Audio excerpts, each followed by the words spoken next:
जय हिंद दोस्तों, आज की इस क्लास में आप सभी का स्वागत है। तो दोस्तों आरआरबी एनटीपीसी के लिए आज की इस वीडियो में मोस्ट इंपॉर्टेंट क्वेश्चन लेकर आया हूं। और दोस्तों आज के यह वीडियो आप लोगों के लिए काफ़ी इंपॉर्टेंट रहने वाला है।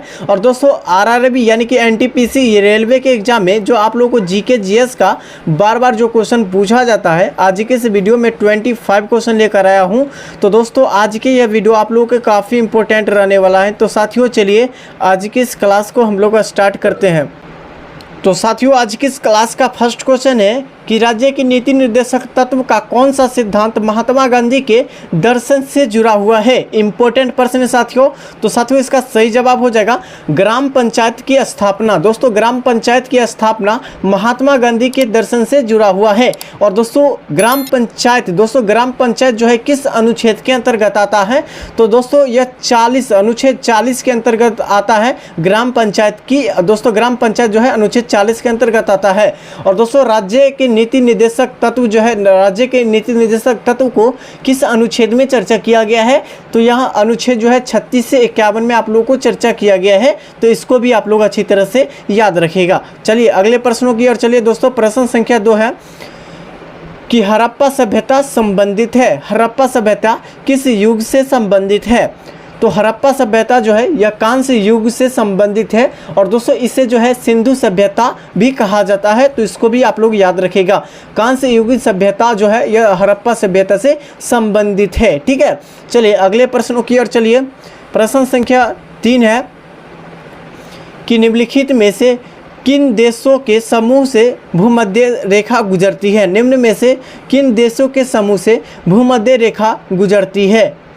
तो साथियों इसका सही जवाब हो जाएगा ऑप्शन नंबर बी, इसका राइट आंसर हो जाएगा कोलंबिया, केन्या तथा इंडोनेशिया इसका राइट आंसर हो जाएगा। दोस्तों 3 के लिए ऑप्शन बी। दोस्तों अगला प्रश्न है कि चीनी यात्री हेनसोंग ने भारत पर भ्रमण किया था। चीनी यात्री हेनसोंग ने भारत पर जो है भ्रमण किया था, वो कौन था? तो दोस्तों इसका सही जवाब हो जाएगा यानी कि किस काल में आप लोगों को किया गया था? तो साथियों इसका सही जवाब हो जाएगा हर्षवर्धन के शासनकाल में। हर्षवर्धन के शासनकाल में चीनी यात्री हेनसोंग ने भारत पर भ्रमण किया था। तो इसका सही जवाब क्या हो जाएगा? ऑप्शन नंबर सी हो जाएगा हर्षवर्धन के शासनकाल में। दोस्तों अगला प्रश्न है कि विंग्स ऑफ फायर के लेखक कौन है? विंग्स ऑफ फायर के लेखक कौन है? तो साथियों विंग्स ऑफ फायर के लेखक एपीजे अब्दुल कलाम है। दोस्तों क्या हो जाएगा इसका सही जवाब? एपीजे अब्दुल कलाम। दोस्तों अगला प्रश्न है भाखड़ा नंगल बांध स्थित है। दोस्तों भाखड़ा नंगल बांध जो है यह किस नदी पर स्थित है? तो साथियों इसका सही जवाब हो जाएगा सतलुज नदी पर। कौन सा नदी इसका सही जवाब हो जाएगा दोस्तों? सतलुज नदी पर। और दोस्तों भारत का पहला बांध कौन सा हो जाएगा? इसको भी आप लोग नोट कीजिएगा। भारत का पहला बांध क्या हो जाएगा? भाखड़ा नंगल बांध। भारत का पहला बांध क्या हो जाएगा दोस्तों? भारत का पहला बांध तो हो जाएगा भाखड़ा नंगल बांध। इसको भी आप लोग नोट करते चलिएगा। दोस्तों अगला प्रश्न है प्रश्न संख्या 7 है कि कल्हण द्वारा रचित राजतरंगिणी के वर्णन है। बताइए कल्हण द्वारा रचित राजतरंगिणी का वर्णन किस संग्रह में किया गया है? तो साथियों इसका सही जवाब हो जाएगा यह कश्मीर के इतिहास में किया गया है। दोस्तों कहाँ किया गया है? तो कश्मीर के इतिहास में इसका वर्णन किया गया है। अगला प्रश्न दोस्तों प्रश्न संख्या 8 है कि राजा राम मोहन राय के संस्थापक कौन थे? राजा राम मोहन राय के संस्थापक कौन थे?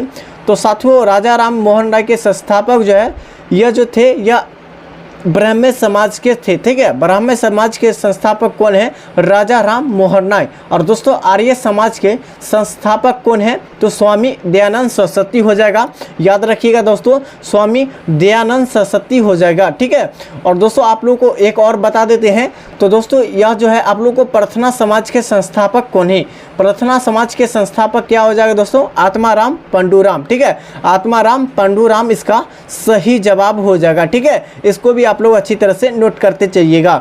दोस्तों ये सभी क्वेश्चन जो है 6 से 7 बार लगातार क्वेश्चन को आरआरबी एनटीपीसी यानी रेलवे में क्वेश्चन को पूछा गया है। ठीक है, तो बताइए दोस्तों इसका आंसर। ठीक है, न के लिए आप लोग आंसर बताइए कि मैगीनॉट रेखा किन देशों के मध्य स्थित है? मैगीनॉट रेखा किन देशों के मध्य स्थित है?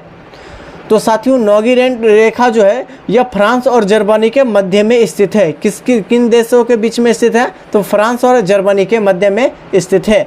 अगला प्रश्न है कि सतलुज नदी का उद्गम है। दोस्तों सतलुज नदी का उद्गम स्थल कौन सी है, यानी कि कौन से देश में उसका जो है उद्गम है सतलुज नदी का? तो दोस्तों यह चीन में है, यानी कि चीन के तिब्बत में है। सतलुज नदी का उद्गम स्थल किस में है? तिब्बत के चीन में। ठीक है, तिब्बत कहाँ पड़ता है दोस्तों? चीन में। इसको भी आप लोग अच्छी तरह से नोट कीजिएगा। दोस्तों अगला प्रश्न है, प्रश्न संख्या है 11। भारतीय संविधान सभा ने भारतीय राष्ट्रीय ध्वज के रूप में रेखा को अंगीकृत कब किया गया था? रूपरेखा को अंगीकृत दोस्तों कब किया गया था? तो साथियों इसका सही जवाब हो जाएगा 22 जुलाई 1947 को। 22 जुलाई 1947 को इसको जो है अंगीकृत किया गया था। इसको भी अच्छी तरह से याद रखिएगा। भारतीय राष्ट्रगान पहली बार गाया गया था। दोस्तों कब गाया गया था भारतीय राष्ट्रगान को? तो साथियों इसका सही जवाब क्या हो जाएगा? 1911 में। दोस्तों 1911 में भारतीय राष्ट्रगान को पहली बार गाया गया था। और दोस्तों यह कब गाया गया था? तो 22 दिसंबर 1911 को। दोस्तों 22 दिसंबर 1911 को, दोस्तों 1911 को कलकत्ता अधिवेशन में गाया गया था। और दोस्तों भारतीय राष्ट्रगान कौन सी है? तो जनगण मन हो जाएगा। क्या हो जाएगा? जनगण मन हो जाएगा। और दोस्तों जनगण मन के रचयिता कौन है? तो रविंद्रनाथ टैगोर हो जाएगा। क्या हो जाएगा दोस्तों? रविंद्रनाथ टैगोर। दोस्तों इन सभी प्रश्नों को आप लोग याद रखते चलिएगा, एक्स्ट्रा फैक्ट को। ठीक है, बताइए अगला प्रश्न कि भारत में श्वेत क्रांति का जनक माना जाता है। भारत में श्वेत क्रांति का जनक किसे माना जाता है?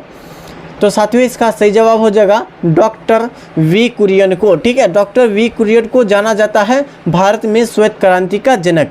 साथियों अगला प्रश्न है कि भारत का राष्ट्रीय फल क्या है? भारत का राष्ट्रीय फल क्या हो जाएगा? तो भारत का राष्ट्रीय फल आम हो जाएगा। क्या हो जाएगा दोस्तों? आम इसका सही जवाब हो जाएगा। दुनिया का नवीनतम देश है। दुनिया का नवीनतम देश कौन सा है? इस ऑप्शन में से आप लोगों को बताना है कि दुनिया का नवीनतम देश कौन है। तो साथियों इसका राइट आंसर हो जाएगा दक्षिणी सूडान गणतंत्र। दोस्तों दक्षिणी सूडान गणतंत्र जो है दुनिया का नवीनतम देश है। और दोस्तों इसका जो है दक्षिण सूडान का स्वतंत्रता जो है कब हुआ था? बताइए, दक्षिणी सूडान का स्वतंत्रता 1911 में हुआ था। कब हुआ था साथियों? 1911 में दक्षिण सूडान का स्वतंत्रता एवं गणतंत्रता हुआ था 1911 ईस्वी में। और दोस्तों दुनिया का नवीनतम देश क्या हो जाएगा? दक्षिणी सूडान हो जाएगा। दोस्तों अगला प्रश्न है कि न्यूनतम साक्षरता वाला प्रदेश कौन सा है? न्यूनतम साक्षरता वाला प्रदेश कौन सा है? तो साथियों इसका क्या हो जाएगा सही जवाब? तो बिहार इसका राइट आंसर हो जाएगा। न्यूनतम साक्षरता वाला प्रदेश है।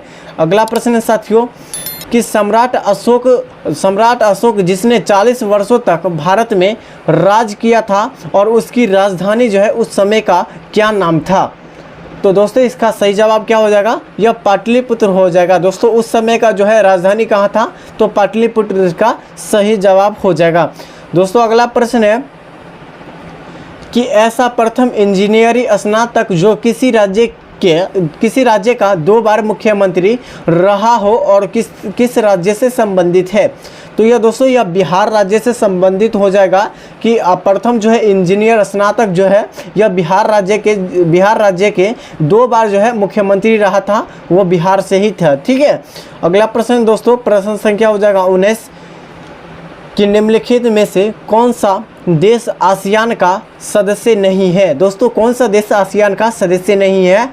तो दोस्तों वियतनाम जो है यह आसियान का सदस्य है और ब्रुनेल जो है ये भी सदस्य है और म्यांमार भी जो है आप लोगों का सदस्य है आसियान का। तो दोस्तों इसका राइट आंसर क्या हो जाएगा? बांग्लादेश इसका सही जवाब हो जाएगा। इसको भी याद रखिएगा, बांग्लादेश जो है यह आसियान का सदस्य नहीं है और इन सभी जो है सदस्य है आसियान का। अगला प्रश्न है कि उस राज्य का नाम बताए जहां से भारत का प्रथम राष्ट्रपति चुना गया था। तो दोस्तों इसका राइट आंसर हो जाएगा बिहार से। दोस्तों बिहार से जो है प्रथम राष्ट्रपति को चुना गया था भारत में।